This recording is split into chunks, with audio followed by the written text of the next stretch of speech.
Seja muito, muito, muito bem-vindo, você que está aqui conosco hoje. Nós estamos numa série de mensagens, encerrando hoje esta série de mensagens chamada Inbox. O objetivo desta série é mostrar para você que não nos conhece tão bem, mostrar para você quem nós somos, o que pensamos, como fazemos, o que fazemos.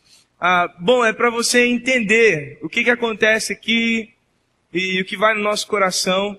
E o nosso desejo é que ao ver o que acontece aqui dentro, como nós pensamos, o que fazemos, por que fazemos, que você deseje fazer parte junto conosco de tudo isso, né? Então, essa série inteira, na verdade, é um grande convite para que você faça parte deste movimento que nós chamamos de Área Mais, que é muito mais do que um culto. Nos nossos sonhos, nos nossos planos, está muito mais do que um encontro somente de sábado à noite. Nós temos sonhos de grandes desafios, né, de grande crescimento, não necessariamente em número de pessoas, mas em iniciativas, em propostas, em trabalhos diferentes, né? Nós estamos retomando este ano um trabalho muito importante com crianças órfãs, né? Já vocês vão ficar sabendo de tudo e vão poder se envolver com isso. Nós já temos um trabalho bem crescente, bem forte, já com luta, né? Especificamente hoje nós estamos com o jiu-jitsu aí, se encontrando 3 vezes por semana, ao meio-dia e às 7 da noite, com 2 horários de treino, um volume aí de mais de 30 pessoas por treino, por dia, na verdade, mais de 30 pessoas por dia, somando o meio-dia e o treino da noite. Desse número de pessoas aí, metade, talvez próximo a isso, metade são de pessoas que normalmente não frequentam a igreja, nem sabem muito bem como é esse negócio de igreja, como funciona isso. E a gente tem tido a oportunidade de compartilhar um pouco de quem nós somos, do que nós acreditamos, do que fazemos, como fazemos, por que fazemos. E por falar em compartilhar, a essência desta série envolve esta palavra, compartilhar. Nós estamos aqui, e na verdade compartilhar tem a ver com tudo que nós fazemos. No primeiro dia que nos encontramos aqui no sábado, eu falei com vocês sobre causa. E o conceito de causa ao meu ver, é mais profundo do que o conceito de missão e visão. O conceito de causa, missão e visão é algo que a empresa tem, que a igreja tem, que você tem para a sua vida. Mas a causa é algo que tem você, que tem a empresa, que tem a igreja. É aquilo que move a gente. É o que faz a gente sair de um lugar para o outro. É o que faz a gente sonhar. É o que faz a gente, às vezes, perder o sono, pensando incansavelmente sobre o que nós podemos fazer com aquilo. Isto é a causa. E eu compartilhei com vocês aqui que a nossa causa tem tudo a ver com esta palavra, com este verbo compartilhar, porque a nossa causa é conhecer a Jesus e torná-lo conhecido. Conhecer a Jesus e tornar Jesus conhecido. Nós aprendemos aqui que a essência daquele que é o discípulo de Jesus não é tornar-se um lago ou uma barragem que recebe e retém, mas é tornar-se um rio que recebe vida e transmite vida, recebe vida e transmite vida. Nós fomos convidados por Deus, quando o conhecemos, a torná-lo conhecido. E o nosso desejo é que hoje você saia daqui com este desejo também de tornar Jesus conhecido, conhecendo aqui e fazendo-o conhecido lá fora. Na segunda semana nós falamos sobre os nossos eventos, nossos encontros. Este encontro de todos os sábados e outros encontros também que acontecem em outros momentos, alguns esporádicos, outros frequentes. Mas nós falamos sobre o desejo que nós temos em cada encontro que fazemos. E o desejo que nós temos em cada encontro que fazemos é que este encontro torne-se o início de um relacionamento. Então nós falamos que eu falei isso hoje com vocês já, que este encontro é um encontro com um Deus único e com pessoas especiais. Nós desejamos que de encontro em encontro você comece um relacionamento, primeiro com Deus, não primeiro em ordem cronológica, mas em ordem de prioridade. Primeiro com Deus, depois com a gente. A gente quer que você esteja junto conosco. E mesmo que você ainda não tenha tomado nenhuma decisão a respeito de Deus, você já pode tomar uma decisão a respeito de nós. Nós estamos aqui do seu lado, dizendo, queremos estar com você. Se você quiser estar com a gente, mesmo que ainda não tenha tomado uma decisão clara a respeito de Deus, você pode vir quando quiser, trazer quem você quiser. Você será sempre, sempre, em qualquer situação, muito bem-vindo. No terceiro encontro, no passado, nós falamos sobre quem são os que estão lá fora. Os que não são da igreja. Quem são essas pessoas para nós? Como nós vemos? Se você está aqui hoje pela primeira vez, né? Nós falamos sobre você na semana passada. Sobre os que não estavam aqui. Como nós enxergamos essas pessoas? E eu falei com vocês que, culturalmente, no meio religioso, as pessoas que não são parte do grupo religioso, elas são nominadas. É dado um título a essas pessoas. E geralmente esse título, eu não estou aqui avaliando se ele é certo ou se ele é errado, eu só estou dizendo que o título vira um estigma. E quando nós estamos tratando de estigma, o estigma ele atrapalha a gente de enxergar o outro como realmente deveríamos enxergar. Então nós podemos ver isso facilmente na história. Quando os alemães, ao som da voz de Hitler, estigmatizaram judeus de um povo impuro, começaram a deixar de ver o judeu como um ser humano e começaram a ver o judeu como outra coisa, qualquer, menos um ser humano. Quando no nosso país estigmatizaram os negros de seres inferiores, de semi-animais ou semi-humanos, começaram a vendê-los, negociá-los, matá-los, deixaram de tratá-los como eles são. E acontece que no meio religioso isso aconteceu também. Os estigmas atrapalharam aqueles, até mesmo que se diziam discípulos de Jesus, de enxergarem o outro como realmente são. E eu falei na semana passada sobre a necessidade de nós resgatarmos a essência que Jesus nos deixou de como nós devemos enxergar o outro. E é muito simples, não é uma grande descoberta, não é uma grande tese teológica, é simplesmente assim.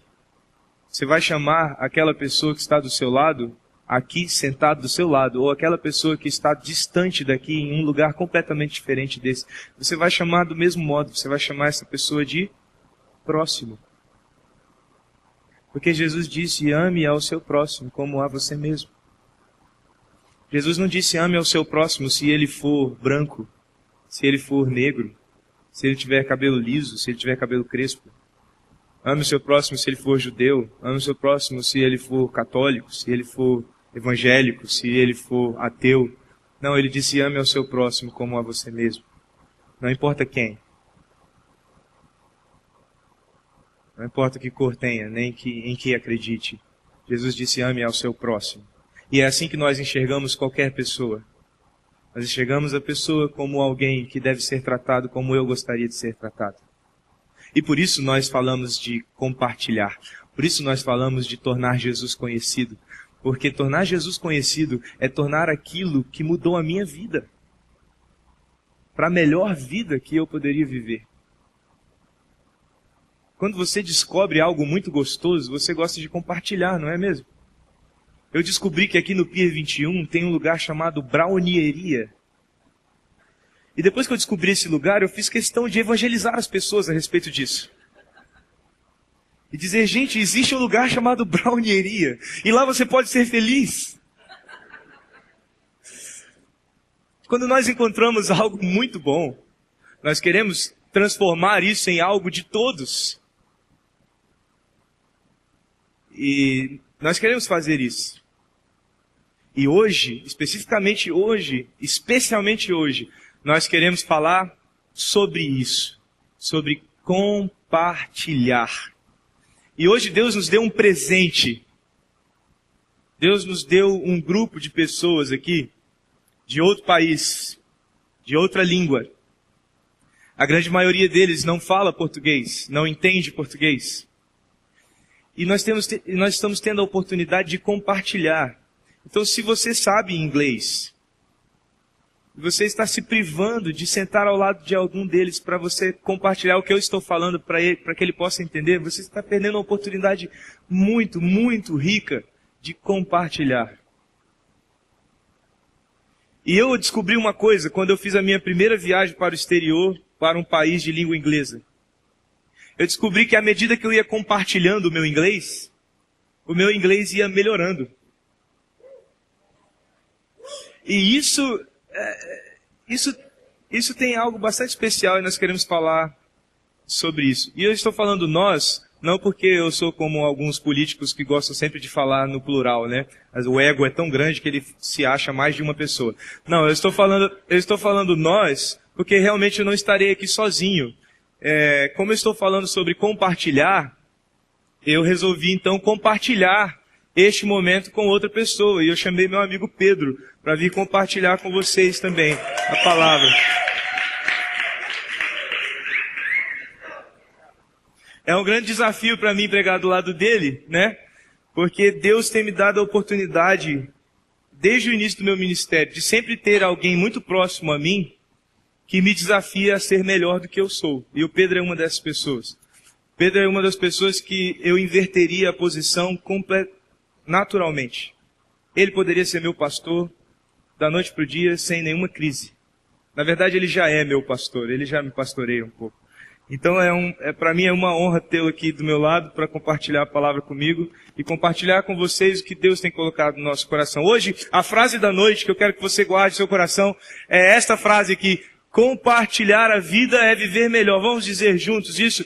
Compartilhar a vida é viver melhor. É isso aí, é isso que eu quero falar com vocês. Eu e o Pedro queremos falar com vocês. Eu vou beber água.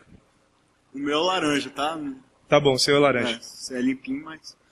Boa noite, gente. Então, meu nome é Pedro, para quem não me conhece ainda. É um prazer muito grande ter mais uma oportunidade de compartilhar um pouco da palavra de Deus, aquilo que eu acredito ser a palavra de Deus, a Bíblia, com vocês. E hoje, especialmente, é um prazer compartilhar com vocês, com o meu pastor, com o Felipe, meu amigo. Se der errado, a ideia foi dele, tá? Porque... Na verdade, a ideia não foi minha, a ideia foi do pastor Gilberto, que fez isso comigo recentemente. Eu falei, eu vou imitar meu pastor e vou fazer com o Pedro. Porque eu fiquei muito nervoso no dia. Eu estava muito nervoso no dia que o pastor Gilberto inventou de eu pregar com ele. E aí eu falei, eu preciso descontar isso a alguém. Aí eu chamei o Pedro. Eu estou compartilhando até o sofrimento. Já viu, ser estagiário tem essas coisas. Bom, então, como o Felipe falou, a gente hoje quer conversar um pouco com vocês a respeito de compartilhar. Compartilhar vida, compartilhar tudo, no sentido mais amplo que você conseguir imaginar essa palavra, compartilhar. Eu quero que você agora comece a exercitar isso, pensar, poxa, o que eu posso compartilhar, o que eu tenho para compartilhar com outras pessoas. E quando a gente pensa nisso, é curioso, porque às vezes parece que quem mais tem é quem mais tem dificuldade de compartilhar. Deveria ser o contrário, né? Quem tem mais, com mais facilidade, com mais naturalidade, compartilha com outros que têm menos. Mas, aparentemente, acontece um processo inverso. O que a gente observa é que, às vezes, as pessoas que mais têm, em todas as esferas, em todos os níveis, são pessoas que, às vezes, parece que têm mais dificuldade de liberar isso, de compartilhar isso com outras pessoas. Então, por exemplo, pessoas que são muito ricas. Você conhece uma pessoa rica? Quem conhece uma pessoa muito rica aí? Agora, só isso conhece pessoa rica? Não, levanta a mão, com certeza você conhece. Pode ser alguém famoso assim na televisão. Quem está do lado de uma pessoa muito rica? Pois é, agora, se a pergunta fosse, você é rico? Quantos aqui são ricos? Quem manteria a mão levantada? Ó, tem uns corajosos. Ó, tem um corajoso ali, ó. É isso aí. Samira vai pagar o ingresso do Madruga pra geral hoje. Hoje é porcão por conta da Samira, gente. Bom é ter amigo rico, fala a verdade. É bom demais. Né? Mas olha só, a gente tem a tendência, e eu me incluo nisso, de pensar sempre que rico é o outro, é ou não é? Eu não sou rico, rico é o outro. Rico é aquele que ganha não sei quanto, rico é aquele que trabalha não sei aonde, rico é aquele que tem aquele negócio, rico é aquele que dirige aquele carro. Eu não sou rico. O Yuri tá ficando rico. O cara... Passou no TCU, aí tá ficando rico, né? O cara que passa Todo no mundo TCU, pensa isso. agora é outro esquema, né? Mas a gente sempre se exclui desse conceito de rico. A gente nunca se considera como alguém rico. Se eu ganhasse talvez o dobro do que eu ganho, aí talvez eu poderia me considerar uma pessoa rica. Se eu ganhasse tanto, se eu ganhasse como fulano, é sempre uma questão de comparação. Olhar para o outro e dizer, bom, eu não tenho o que ele tem, então eu não posso me considerar rico. As pessoas não podem me considerar rico. E aí vem o primeiro problema de uma pessoa que é rica. É exatamente esse, achar que não é rico. Então, a pessoa que tem muito, aquelas pessoas que têm muito e que poderiam, em tese, ser as pessoas que mais compartilhariam o que tem com outros, enfrentam alguns problemas. E o primeiro deles é esse, é de não se considerar alguém que tem muito. Né? A gente sempre acha que é o outro que tem muito. A gente sempre acha que falta ainda alguma coisa. Não, o dia que eu tiver isso, aí eu vou poder compartilhar. No dia que eu ganhar um pouco mais do que eu ganho, eu vou poder então ser mais generoso, vou poder dar ofertas melhores, vou poder investir num ministério, investir na vida de alguém, contribuir com uma causa de pessoas que precisam. Então a gente tem essa tendência de transferir esse status de alguém que tem condição de ajudar, de alguém que tem condição de compartilhar para outra pessoa e nunca para nós mesmos. Mas existem ainda outros problemas que pessoas que têm muito enfrentam. Por exemplo, serem desconfiadas, terem desconfiança. Já sentiu isso? Percebe que no relacionamento com uma pessoa que tem muito, essa pessoa às vezes tem a tendência de sempre se resguardar um pouco. Se colocar numa posição de cautela. Se eu me envolver demais com ele, ele vai querer agir por interesse comigo. É muito comum isso. Pessoas que têm muito acham que as outras pessoas só querem se relacionar com ela, ter amizade com ela, ter algum tipo de relacionamento com ela por interesse. Então isso coloca a pessoa sempre numa posição de vigilância, de tensão, de desconfiança. Eu não vou me envolver demais porque ele vai querer se aproveitar do que eu tenho. Isso é muito comum também. Até os romancistas gostam de contar a história sempre quando a pessoa é muito rica e vai se relacionar com alguém, ela esconde que é rica, finge que é pobre. Vocês já viram isso em várias histórias, em novelas e coisas do gênero, né? Esconde que é rica para ver se a pessoa realmente está interessada em quem ela é ou se estaria interessada somente no que ela tem. É isso aí. Outro problema que quem tem muito enfrenta. Achar que tudo se resolve com dinheiro. Já viu alguém que é assim também? Quanto custa? Eu pago. Né? Não tem problema. Quanto é que custa? Passa o cartão ou é só no dinheiro? Né? O senhor estava acima da velocidade permitida. Aí o cara fala, quanto custa para eu ficar abaixo da velocidade? Tem gente que é assim, não é não? E uma grande descoberta, talvez, para você que pensa assim, você que talvez age dessa forma, é que nem tudo se resolve com dinheiro. Eu aposto que você já sabia disso. Né? Mas é verdade. E a gente acha, às vezes, que por termos uma condição financeira boa, estável, nós então estamos seguros. Não importa o que venha, não importa as circunstâncias que eu tenha que enfrentar, eu posso enfrentar porque eu tenho dinheiro, porque eu tenho uma poupança, porque eu tenho um investimento, porque eu me precavi, porque eu me preparei. Então, você vai estudar sobre finanças, sobre investimentos. A primeira coisa que a pessoa fala é que você precisa ter um colchão, você precisa ter um fundo de emergência, de reservas, porque aí você estará seguro para voar voos mais altos, para fazer investimentos mais arriscados, para poder ser mais generoso, investir em outras coisas. Porque se acontecer algum imprevisto, se acontecer alguma situação excepcional, você está seguro porque você tem a sua reserva. Mas nem tudo se resolve com dinheiro. E mais uma questão, mais uma dificuldade que pessoas que têm muito enfrentam é a tendência que existe, e aí eu não estou apontando o dedo para ninguém, por favor, tá? Estou me incluindo nisso também, porque eu considero, e tenho descoberto isso, à medida que eu penso sobre isso, oro sobre isso, eu tenho descoberto que eu sou uma dessas pessoas que tem a tendência de apontar para o outro e achar ele tem muito e eu não, achar que ele é rico e eu não, mas eu tenho descoberto que Deus tem me dado muito, em todos os sentidos. E isso tem me constrangido também a me colocar nessa posição. De que forma eu posso compartilhar mais o que eu tenho? Mas uma tendência que existe nas pessoas que têm muito é de viverem para si mesmas. É de buscarem sempre a satisfação pessoal, buscarem sempre realizar os seus próprios interesses. Afinal de contas, eu tenho muito, eu posso muito. Eu tenho condição, eu posso fazer essa viagem, eu posso comprar esse carro, eu posso ter essa roupa, eu posso ter esse celular novo, eu posso ter. E aí, cria-se a ilusão de que tendo, então serei feliz. Tendo, serei satisfeito. Tendo, estarei realizado. Quanto mais tem, mais quer gastar consigo mesmo, né? Exatamente. Então fica investindo em si, investindo.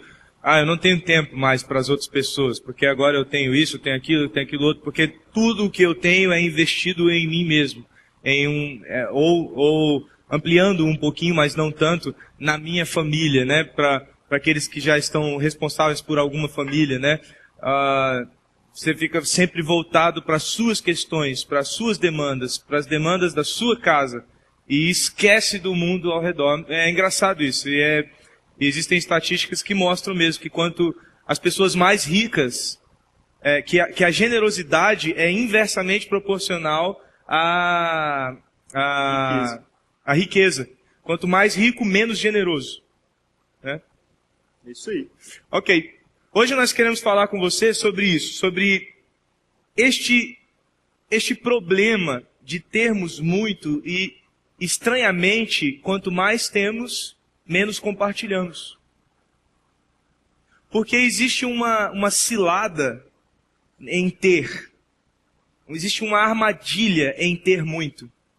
A armadilha é que quanto mais nós temos, parece que mais precisamos ter. E aí, à medida que nós mais precisamos ter, parece que a satisfação está em buscar ter mais, ter mais, ter mais, ter mais. Porque eu falei com vocês semana passada que há algo que é semelhante em qualquer pessoa. De dentro de uma igreja, ou lá perto do topo do Himalaia, todos nós estamos buscando viver melhor. Desde quando nós escolhemos a escova de dente que nós vamos usar, até o trabalho que o convite para trabalho que nós vamos aceitar, nós estamos sempre avaliando o que vai nos fazer sentir melhor, o que vai nos fazer viver melhor. E sabe, essa é uma armadilha para quem tem muito. Porque à medida que você tem mais, você vai criando mais necessidades. E à medida que você vai criando mais necessidades, você vai acreditando que ter mais é o caminho para viver melhor.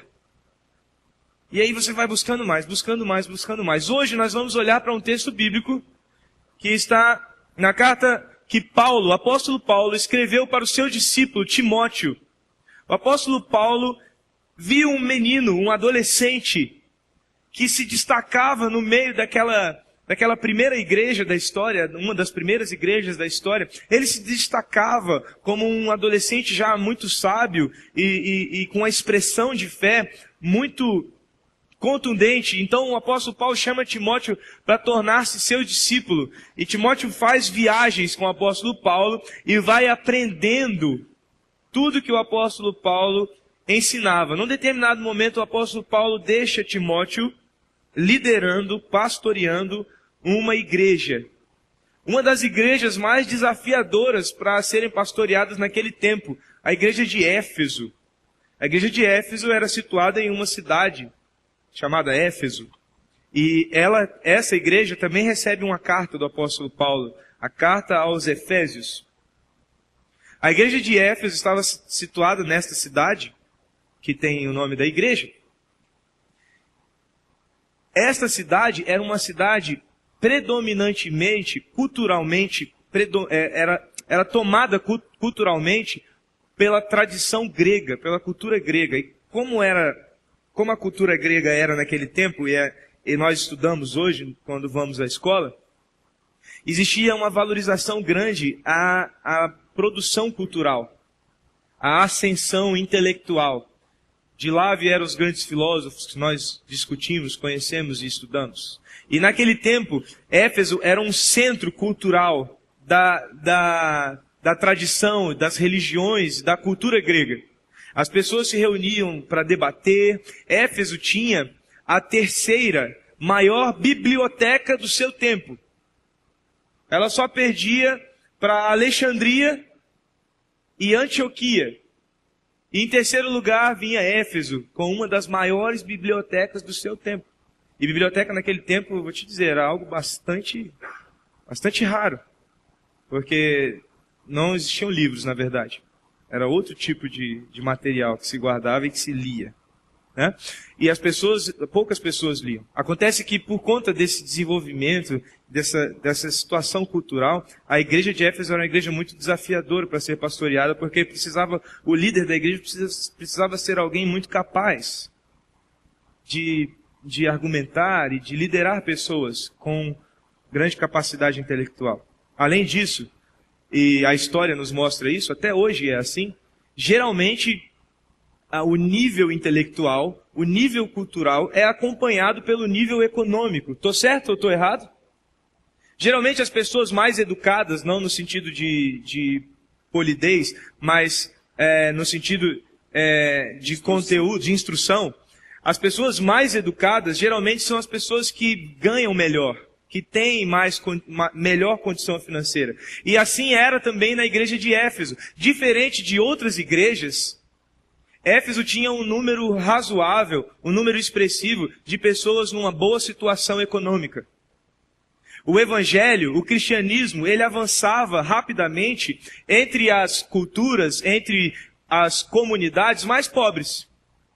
Porque o evangelho pregava a igualdade entre as pessoas, a igualdade entre qualquer homem, seja ele escravo ou senhor. A igualdade entre homens e mulheres, o que era extremamente radical para aquele tempo.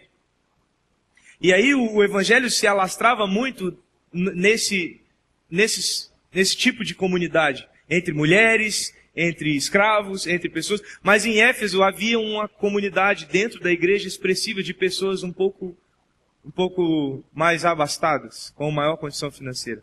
E então o apóstolo Paulo, escrevendo para Timóteo, que é o que nós vamos ler hoje, ele dá uma indicação para Timóteo. Timóteo, você precisa cuidar daqueles que são ricos. E é esse texto que nós vamos ler. O conselho do apóstolo Paulo para um jovem pastor, para um jovem líder, em como lidar com as pessoas ricas da sua comunidade. Vamos então entrar nesse texto. O apóstolo Paulo está dizendo a Timóteo: Timóteo, se você estiver com a sua Bíblia, você pode abrir sua Bíblia em 1 Timóteo capítulo 6. Nós vamos ler 3 versículos apenas hoje, é bem curto.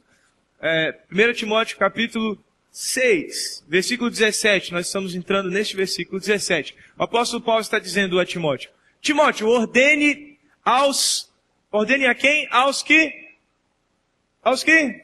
são ricos. Ordene aos que são ricos no presente mundo que não sejam arrogantes. O Pedro começou falando aqui, quem conhece alguém rico? Aí várias pessoas levantaram a mão e depois ele perguntou quem aqui é rico, e aí somente a Samira levantou a mão. Boa, Samira. Desculpa lembrar disso novamente, Samira. Eu sei, você quis dizer rico em saúde, eu sei como é. Todo mundo escapa por essa, eu sei como é, essas desculpinhas bobas. O apóstolo Paulo está dizendo: Timóteo, você tem que se dirigir aos ricos. Mas surge uma pergunta: quem é rico? Quem é rico? Responda essa pergunta. Você pode ter seu parâmetro, por exemplo. Eu tenho o meu parâmetro de quem é rico. Sabe quem é rico? Samira. A Samira, não. Sabe para mim quem é rico? É aquela pessoa que está aqui assim parada e de repente ela termina o culto e ela fala assim: tô com a vontade de viajar. Aí ela vai na internet, compra passagem e amanhã de manhã ela pega um avião e vai passar 3 meses na Europa. Sem programação, sem preparação, sem pagar em 10 vezes sem juros na CVC, sem nada. Ela simplesmente acorda e vai viajar. Mas acontece que ser rico é algo bastante relativo. Sabe por quê? Porque se eu perguntar para você, você é rico? Perguntar para o Silas aqui que está na minha frente, nosso batera aqui. Silas, você é rico? Nunca foi. Mas se eu levar o Silas para passear aqui em Brasília, levá-lo para uma região ali próxima ao setor comercial sul, onde existem vários moradores de rua, e o Silas descrever em 10 minutos o estilo de vida dele, e eu perguntar para esse morador de rua, ele é rico ou é pobre? Qual a resposta que o morador de rua vai me dar? Riqueza é uma questão relativa. Para você não é rico, mas para a maior parte dos cidadãos deste planeta, todos nós aqui, sem exceção, somos ricos. Eu estou falando isso sem medo nenhum. Para a maior parte, talvez maior parte massiva mesmo, cerca de 80%, provavelmente, da população mundial, olharia para a sua vida e diria, aquela pessoa é rica. Aquela pessoa é rica. E eu nem sei aqui onde você mora, que carro você dirige, se você está vestindo C&A ou Calvin Klein, eu não sei. Mas eu sei que a maioria das pessoas do planeta te considerariam ricos. E o apóstolo Paulo está dizendo a Timóteo, escreva para essas pessoas que são ricas. Mas riqueza também não é só... Quando nós falamos de uma pessoa rica, na nossa cultura, na cultura daquele tempo também, semelhantemente à nossa, quando nós estamos falando de riqueza, nós não estamos falando só de riqueza em acúmulo de dinheiro. Mas estamos falando de acesso à cultura, acesso à educação, acesso à diversão. É uma pessoa que tem um número muito maior de acesso. E por ter um número muito maior de acessos, é uma pessoa que geralmente tem mais conhecimento. Domina outras línguas. Não é mesmo? São pessoas ricas. Às vezes você pensa assim, eu não sou rico não, mas você é rico sim. Você tem muitas coisas que a maioria das pessoas não tem. E o apóstolo Paulo está dizendo, Timóteo, proteja essas pessoas de um mal muito comum. Proteja-as da arrogância. Proteja-as de viverem para si mesmas. Ou de viverem somente em função de si mesmas, ignorando as pessoas que estão ao redor delas. Achei que ele tinha esquecido de mim. No versículo seguinte, Paulo continua dizendo para Timóteo a respeito de como essas pessoas que são ricas, talvez não se considerem ricas, mas são ricas, devem viver. Então, além de se afastarem da arrogância, de não buscarem viver centradas em si mesmas, ele diz assim, olha, diga para elas, para que elas não coloquem a esperança delas na incerteza das riquezas. Na incerteza da riqueza. Diga para elas o seguinte, olha, diga para elas que colocar a esperança, colocar a confiança delas, colocar o coração delas em algo que é passageiro, em algo que hoje elas têm, mas que talvez amanhã elas não tenham, em algo que hoje pode trazer uma sensação de realização, de satisfação, de felicidade, mas que talvez daqui a algum tempo perca completamente o sentido. Talvez um dia não seja capaz mais de gerar essa sensação de segurança e de realização e de felicidade. Diga para elas que em vez de colocarem a vida delas na riqueza, a esperança delas, naquilo que elas podem ter e acumular para si mesmas, para que elas coloquem a esperança delas em quem? Em Deus. Lembrando também que riqueza pode acabar, né? Pode acabar. Hoje você tem, amanhã você não tem. Se você não gerir bem, se você não tiver uma boa administração do que você tem, amanhã você pode não ter mais. Até o sambista disse, dinheiro na mão é vendaval. É verdade. Faz todo sentido. Achei que com duas pessoas eu ia ficar mais comedido, assim, mas não. Então, diga para elas o seguinte, Timóteo.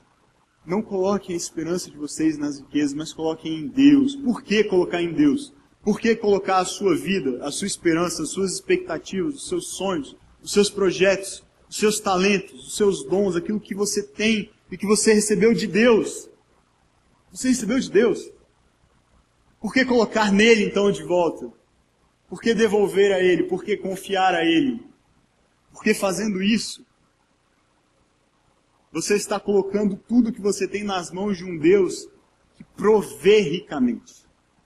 Um Deus que tem prazer em te dar as coisas. Às vezes a gente tem a tendência também de achar que Deus é um Deus que quer tirar algo de nós.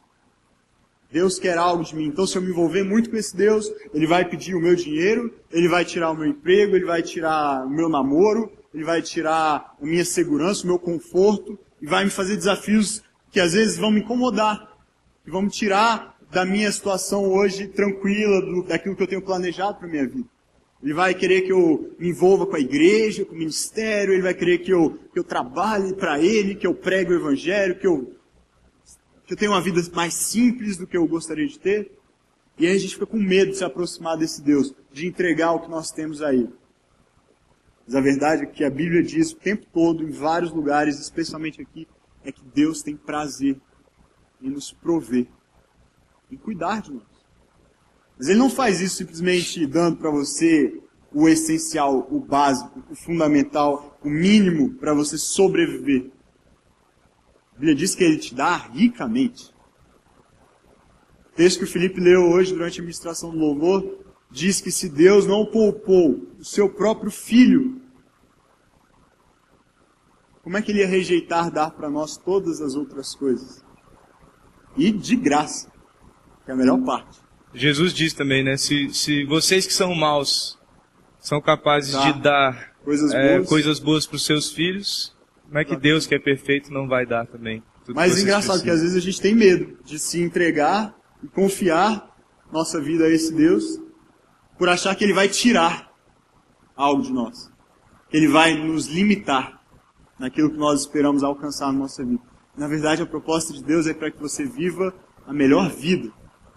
A vida que Ele planejou para você. Então o texto continua. Mas em Deus, diga a eles para que coloquem a esperança deles em Deus, que tudo nos provê ricamente. Olha só, Ele nos provê para a nossa satisfação. É para nós mesmos nos alegrarmos, para nós mesmos termos prazer. E aqui vem algo meio maluco, assim, meio paradoxal, porque enquanto nós queremos acumular para nós, ter mais, para nos sentirmos mais satisfeitos, o desafio que Paulo faz para Timóteo e para aquelas pessoas a quem ele pastoreava é: entregue isso para Deus. Em vez de tentar segurar tudo, em vez de tentar ter mais e acumular, e colocar o centro da sua vida em você mesmo e buscar simplesmente os seus próprios interesses, entregue isso para Deus. Faz essa experiência, devolve para Ele. Entrega para Ele, coloca a sua vida na mão dEle. Coloque sua esperança nele. E aí sabe o que vai acontecer? Ele vai te dar muito mais do que você já sonhou em ter. Ele vai colocar nas suas mãos muito mais recursos, e não só financeiros, mas de todo tipo. Habilidades, dons, talentos, oportunidades, acessos. E você vai experimentar uma satisfação que você nunca teve antes. Uma satisfação que você é incapaz de alcançar por si mesmo, buscando seus próprios interesses, colocando o foco e o centro da sua vida em você mesmo. E aí o apóstolo Paulo segue dizendo aqui algo que continua meio paradoxal, sendo que o objetivo dele é que Timóteo, seu discípulo, pastor dessas pessoas, cuide para que os ricos não se percam nas armadilhas da riqueza. Veja o que o apóstolo Paulo diz, ordena a Timóteo ensinar. Ordene aos ricos que pratiquem o bem, sejam ricos. Quer dizer, vai continuar isso daí. A ideia é meio parecida com o que a Samira quis enganar a gente ali, ser rico de saúde.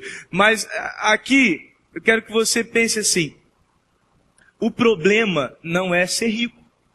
O que o apóstolo Paulo está combatendo, está tentando fazer com que Timóteo trate naquela igreja, não é para dizer para as pessoas ricas: ei, pessoas ricas, fiquem pobres. Porque você tem que ser pobre. Para ser discípulo de Jesus tem que ser pobre. Alguns teólogos do nosso tempo, contemporâneos, meio que parece que pensam assim. Que para ser discípulo de Jesus precisa ser pobre. A questão não é essa. A questão não é ser pobre ou ser rico. Mas é o que você faz com o que você tem. Jesus ensinou bem isso quando ele contou aquela parábola sobre 3 camaradas que receberam cada um número específico de talentos.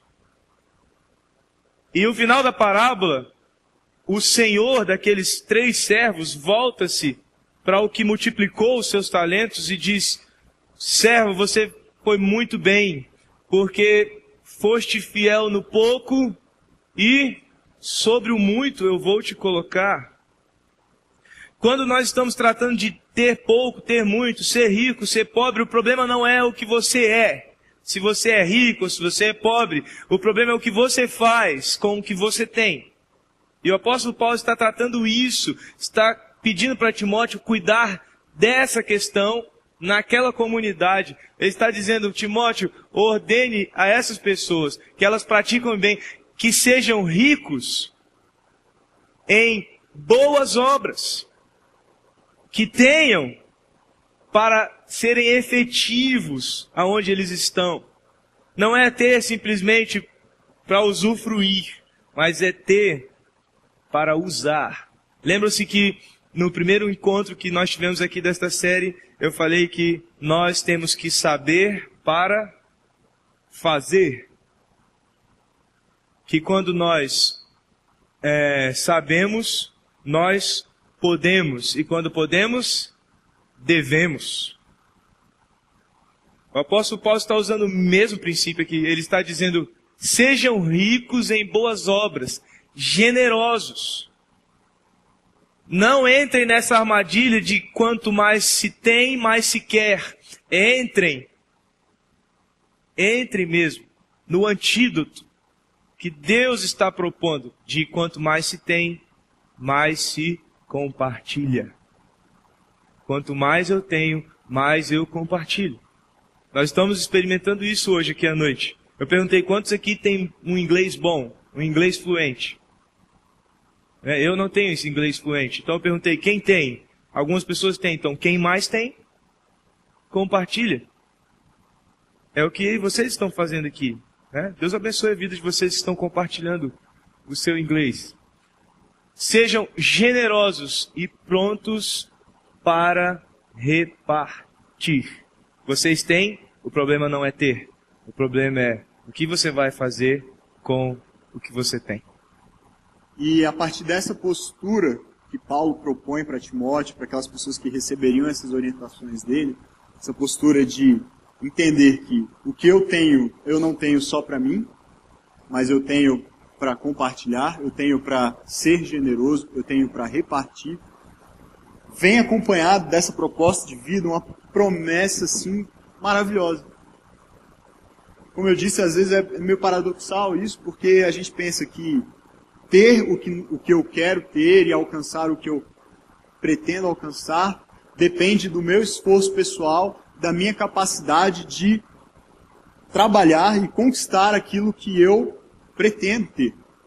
E acumular isso, guardar isso para mim ao ponto de um dia eu poder olhar para a minha vida, para o meu patrimônio, para o meu status, para a minha posição social e dizer: ok, agora sim eu estou onde eu pretendi estar, eu cheguei aonde eu gostaria de chegar, eu atingi os meus objetivos, eu tracei metas e agora eu posso dizer que eu consegui atingir todas elas. E recentemente eu tive a experiência com isso porque eu estou tentando ter uma vida um pouco mais organizada. Assim, final de ano, né, você faz aquelas avaliações e promessas, expectativas para o ano seguinte, planos. E eu passei por esse processo também no final do ano passado. E eu cheguei à conclusão de que eu perdi muito tempo no último ano. Assim. Eu fiz muitas coisas, foi um ano muito bom, foi um ano de muito crescimento, foi um ano em que eu consegui atingir vários objetivos que eu tinha, mas ao mesmo tempo, vários outros objetivos que eu tinha eu não atingi. Várias outras metas que eu havia estabelecido para mim eu não consegui. E a minha avaliação foi de que, em primeiro lugar, você tem a tendência de jogar a culpa nas coisas, né? Nas outras pessoas, nas circunstâncias. Ah, é porque eu trabalhei demais. Ah, é porque eu estava envolvido com muitas coisas. Ah, é porque isso, porque aquilo, porque eu não tive tempo, porque eu não consegui. Mas eu parei, eu pensei, mas se as metas são minhas, se os objetivos são meus, só quem pode ser responsável por eu atingi-los ou não, sou eu não posso transferir isso para outras pessoas. Então eu fiz um exercício de, para esse próximo ano, para esse ano de 2014, reorganizar um pouco a minha vida e traçar esses objetivos. E aí, pensando nessa mensagem, pensando em algumas coisas relacionadas a isso, eu percebi uma grande contradição, uma grande hipocrisia da minha parte. Porque enquanto eu estou falando aqui, pensando em compartilhar o que eu tenho, o que eu sou, aquilo que Deus me deu com outras pessoas, eu olhei para as metas que eu estabeleci para o meu ano e para a minha vida daqui para frente, e na verdade muitas delas só dizem respeito a mim mesmo. Você já fez isso em algum momento da sua vida? Traçar metas assim, daqui a 10 anos eu quero ter isso, isso, isso, daqui a 20 anos eu quero estar assim, assim, assado, eu quero ter conquistado isso, quero ter uma casa não sei aonde, eu quero estar casado com alguém com esse perfil, eu quero ter tantos filhos, eu quero estar trabalhando em tal lugar ou ganhando um salário X. Provavelmente todos nós já fizemos isso em algum momento. E não há nada de errado em fazer isso. Mas a questão é, se nós temos para repartir, se o que Deus nos dá é para nós dividirmos com outras pessoas, será que é coerente estabelecermos metas e objetivos que só dizem respeito a nós mesmos? Qual é o efeito disso? E o que Paulo vai dizer agora para Timóteo, para aquelas pessoas a quem Timóteo reproduziria essa mensagem, é muito poderoso. Eu preciso que você entenda isso. Na verdade, nosso coração está muito sedento hoje, assim, muito ardendo por essa expectativa de que vocês consigam entender isso que a gente quer compartilhar com vocês, porque existe um poder muito grande em compartilhar. Existe um poder muito grande em entender que o que nós temos não é só para nós. Se nós conseguirmos colocar isso em prática, o efeito é esse aqui. Olha só. Dessa forma, se vocês viverem assim, se vocês entenderem isso, se essas pessoas que até aqui têm vivido para si mesmas, têm se preocupado muito mais em ter para si, em acumular para si, em buscar os seus próprios interesses, se elas entenderem que o que Deus espera delas é que elas coloquem a esperança delas nele e não em si mesmas e não naquilo que elas têm, se elas entenderem que o que Deus quer é que elas sejam generosas e repartam o que elas têm, olha só o que vai acontecer. Eles acumularão um tesouro. Para quem? Para os outros? A quem eles ajudam, com quem eles estão compartilhando o que eles têm? Para si. Um tesouro para si mesmos. Isso não é incrível? Quanto mais você dá, quanto mais você divide o que você tem, quanto mais você reparte o que você tem, quanto menos você busca agradar apenas a si mesmo e os seus próprios interesses, buscar a sua própria satisfação, mais você ganha, mais você recebe. Porque Deus provê ricamente, como o versículo anterior diz.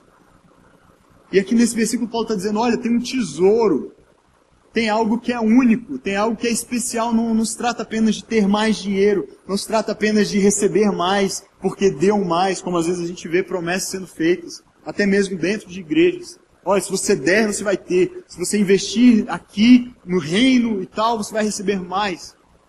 Não se trata só disso. Paulo está dizendo existe algo que é só seu. Tesouro é assim. Quando você chama algo de um tesouro, algo que tem um extremo valor, não necessariamente é porque é algo de um valor monetário, não é uma riqueza, algo que você pode vender, trocar e acumular, então, muito dinheiro por causa daquilo. Quando a gente pensa em tesouro, a gente pensa naquilo que é mais valioso para nós. Aquilo que é único para nós. Talvez para outra pessoa não tenha valor algum. Poxa, mas ele gosta tanto desse negócio. Eu tenho um amigo que coleciona bonecos de super-heróis. E ele tem 35 anos. Não é o Enzo. Mas, para ele, aqueles bonecos têm um valor assim. E são caros mesmo. Ele paga 100, às vezes 200 reais, sei lá quantos reais, num boneco daquele. E às vezes tem valor para outros também. Há um tempo atrás teve uma série de bonecos do McLanche Feliz, que era da turma do Chaves. Isso é verdade. E aí, depois que acabou essa série, no Mercado Livre tinha gente vendendo boneco do Seu Madruga por 500 reais. Boneco do McLanche Feliz. Porque ele ficou raro e tal, e virou um tesouro para alguns. É um tesouro, né? Eu nunca vou entender por que alguém pagaria, né? Apesar que o Seu Madruga é massa. Mas, por um super-herói, por um boneco, e ele coloca lá na casa dele, ele limpa, e ele mantém aquilo. Legal, beleza, pra ele aquilo é legal. Pra mim não tem sentido, eu não pagaria talvez 30, 40 reais num boneco daquele. Mas pra ele, vai muito além do valor que aquilo representa. Tem um sentido especial, é algo precioso. E quando Paulo fala a Timóteo, olha, se essas pessoas, se nós, talvez não nos consideremos dentro desse grupo, para quem Paulo está originalmente falando, mas como já percebemos aqui, todos nós temos muito mais do que a maioria das pessoas tem. Se nós entendermos isso, vivermos dessa forma, vai acontecer é que nós teremos um tesouro, algo que tem um valor único, algo especial preparado por Deus para você. E você vai receber isso. Você vai poder desfrutar disso. E isso vai proporcionar para você uma satisfação como nenhuma outra que você já experimentou. Mas não é só isso, o texto continua ainda. Além de um tesouro para si, será um firme fundamento para a era que há de vir.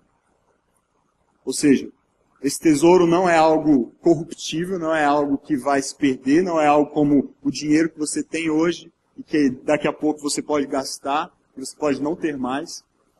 Esse tesouro que tem um valor para a eternidade, que vai gerar frutos para a eternidade, que vai te acompanhar mesmo quando você não estiver aqui mais. Além disso, fazendo isso, vivendo dessa forma, assim, olha só como é que termina esse texto. Olha a promessa. Vocês vão alcançar a verdadeira vida. A gente tem falado nessa série, durante essas últimas 4 semanas, a respeito de quem nós somos, daquilo em que nós acreditamos, daquilo que Deus nos deu, e nós entendemos que foi Ele que nos deu mesmo uma visão, uma causa, algo que é maior que nós mesmos, que nos contém, que nos faz viver intensamente para buscar cumpri-la, buscar realizá-la, conhecer Jesus, se tornar Jesus conhecido. No dia que Felipe apresentou isso para a liderança da juventude, quando a gente pensou o Área Mais, ele já tinha isso idealizado na mente dele, e a gente então sentou uma equipe para colocar isso em prática, falar como é que isso vai acontecer, como é que isso vai funcionar. E ele apresentou então essa causa para a gente, ele falou, olha, eu decidi que eu vou viver para isso. E eu quero que o Área Mais gire em torno disso também. Que essa seja a causa, não minha, mas a causa que eu vou compartilhar com vocês. A partir daquele dia eu decidi também que essa seria a minha causa. Não porque era a causa do Felipe, mas porque essa é a causa de Deus. Bem. Deus veio fazer em Jesus, em você e em mim, foi apresentar uma vida, um estilo de vida, diferente de qualquer outro propósito que você pode encontrar em qualquer outro lugar. Deixar de viver para si apenas. Deixar de buscar apenas aquilo que você quer, aquilo que você tem um impulso por buscar. E entender que o que Ele quer te dar, e é gratuitamente, porque Ele já deu o mais difícil, Ele já fez o mais difícil por você, que era dar o seu próprio filho. E o resto, todo o restante, toda a vida que você sonha ter, tudo aquilo que você sonha conquistar e viver e desfrutar, Ele te oferece isso gratuitamente, mas Ele te oferece com um sentido, Ele te oferece com um propósito. E Ele quer que você receba isso para viver essa verdadeira vida, que vai muito além do que você pode conceber, vai muito além do que você pode imaginar. Uma vida compartilhada. Viver de verdade, ter a melhor vida que se pode viver, é o que todo mundo quer. Todo mundo está em busca disso. Uma vida bem vivida. E o que Deus propõe para nós é isso. Às vezes o problema não está no querer uma vida bem vivida. Às vezes o problema está em o que é para mim e o que é para você esta vida. E a palavra de Deus nos alerta dizendo que o nosso coração é enganoso. Mas a Bíblia ela não só nos diz que o nosso coração é enganoso. Sabendo que o nosso coração é enganoso, Deus nos deu a palavra dele para que a gente pudesse se imunizar dos enganos do nosso coração e pudesse caminhar num sentido não só de satisfazer nossos desejos, mas num sentido muito mais sublime do que esse. Viver além de nós mesmos, além dos nossos desejos. Quando nós começamos esta série, o primeiro encontro, o objetivo é que você conhecesse o que nos motiva. No segundo encontro, você conheceu o que nós fazemos. Motivados por aquilo, o que nós estamos nos propondo a fazer. No terceiro encontro, você descobriu para quem nós fazemos. Nós estamos alcançando quem? Quem são as pessoas que nós queremos alcançar com o que nós fazemos? Quem são as pessoas para quem nós queremos tornar Jesus conhecido? E hoje, você está conhecendo quem é você mesmo. Quem somos nós? Você que é daqui, você está tendo a oportunidade de entender quem nós somos. Para que nós estamos aqui? Nós não estamos aqui simplesmente para usufruir do que temos, nós estamos aqui para repartir o que nós temos. Esta é a essência da mensagem de Jesus Cristo. Jesus gastou por volta de 3 anos com os seus discípulos, para que durante esses 3 anos, os seus discípulos o conhecessem. E depois que ele ressuscitou e teve o seu último encontro particular com os seus 12 discípulos, sabe o que ele disse para esses discípulos? Agora é hora de ir. Agora não é mais hora de simplesmente ficar aqui do meu lado vendo o que eu sou capaz de fazer, o que eu ensino para o que eu falo para vocês, o que eu ensino. Não, agora é hora de ir e fazer o que eu fiz. Vocês passaram esse tempo me conhecendo, mas agora é hora de me fazer conhecido. Vocês passaram esse tempo recebendo, mas agora é hora de repartir. E deixa eu te dizer, essa história começou com 12 caras. E resolveram repartir o que eles tinham. E olha o resultado. É uma matemática muito doida mesmo. Eles foram dividindo o que tinham, e de repente, 2000 anos depois, nós não somos mais 12, mas somos bilhões de pessoas espalhadas na face da terra. Compartilhar a vida é viver melhor. Quem nós somos? Pessoas que vivem em função disso. Não somente em função de se satisfazer, mas nós vivemos para repartir. Eu quero te convidar a fazer isso comigo o resto da sua vida, porque eu decidi fazer isso o resto da minha vida. Vamos orar? Senhor, obrigado pela tua palavra, que é rica, é profunda.